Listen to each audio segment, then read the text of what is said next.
തെലങ്കാനയിൽ വീണ്ടും ദുരഭിമാനക്കൊല. ഇതര ജാതിക്കാരനെ വിവാഹം ചെയ്ത വനിതാ കോൺസ്റ്റബിളിനെ സഹോദരൻ കൊലപ്പെടുത്തി. തെലങ്കാനയിലെ ഇബ്രാഹിം പട്ടണത്താണ് ക്രൂരകൊലപാതകം. കോൺസ്റ്റബിൾ നാഗമണിയാണ് കൊല്ലപ്പെട്ടത്. കാർ ഇടിപ്പിച്ച ശേഷം കുത്തിക്കൊലപ്പെടുത്തുകയായിരുന്നു.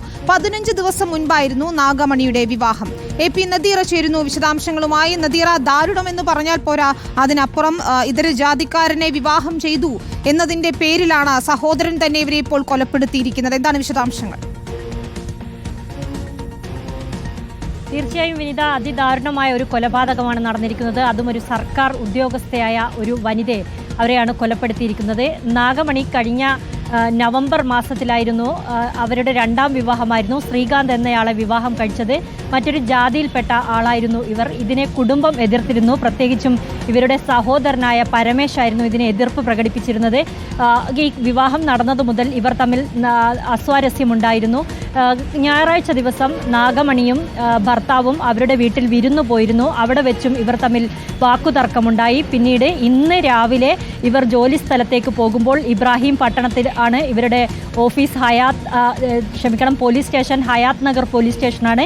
ഈ പോലീസ് സ്റ്റേഷനിലേക്ക് ഇവർ പോകവെയാണ് വാഹനത്തിലെത്തി. ഇവർ സ്കൂട്ടിയിലായിരുന്നു പോയിക്കൊണ്ടിരുന്നത്. അപ്പോൾ കാറിൽ വന്ന് പരമേശ് തടഞ്ഞു നിർത്തുകയും ആദ്യം കാറ് ഈ സ്കൂട്ടി തള്ളിയിടുകയും അതിനുശേഷം കാറിൽ നിന്ന് ഇറങ്ങി വെട്ടിയും കുത്തിയും ഇവരെ കൊലപ്പെടുത്തുകയുമാണ് ചെയ്തതെന്നാണ് അറിയുന്നത്. അവിടെ നിന്ന് പരമേശ് രക്ഷപ്പെടാൻ ശ്രമിച്ചു. പോലീസ് അയാളെ അറസ്റ്റ് ചെയ്യുകയും ചെയ്തിട്ടുണ്ട്. നാഗമണി ഈ വിവാഹം നവംബർ 15-നാണ് നടന്നത് എന്നാണ് പറയുന്നത്. ഇത് രണ്ടാം വിവാഹമാണ് അവരുടേത്. എന്തായാലും ഈ ദാരുണമായ കൊലപാതകമാണ് നടന്നിരിക്കുന്നത്. ഒരു സർക്കാർ ഉദ്യോഗസ്ഥയ്ക്കാണ് ജീവൻ നഷ്ടമായിരിക്കുന്നത്. പോലീസ് ഈ പ്രതിയെ അപ്പോൾ തന്നെ പിടികൂടാൻ സാധിക്കുകയും ചെയ്തിട്ടുണ്ട്. ഇത് ദുരഭിമാന കൊലയാണ് എന്ന ഒരു വിശദീകരണമാണ് പോലീസ് നൽകുന്നത്. പരമേശിനെ വിശദമായി ചോദ്യം ചെയ്തു വരികയാണ്. പരമേശിനെതിരെ ഈ കൊല്ലപ്പെട്ട നാഗമണിയുടെ മാതാപിതാക്കൾ മൊഴി നൽകിയിട്ടുണ്ടെന്നും അറിയുന്നു. എന്തായാലും പോലീസ് അറസ്റ്റ് രേഖപ്പെടുത്തിയിരിക്കുകയാണ്.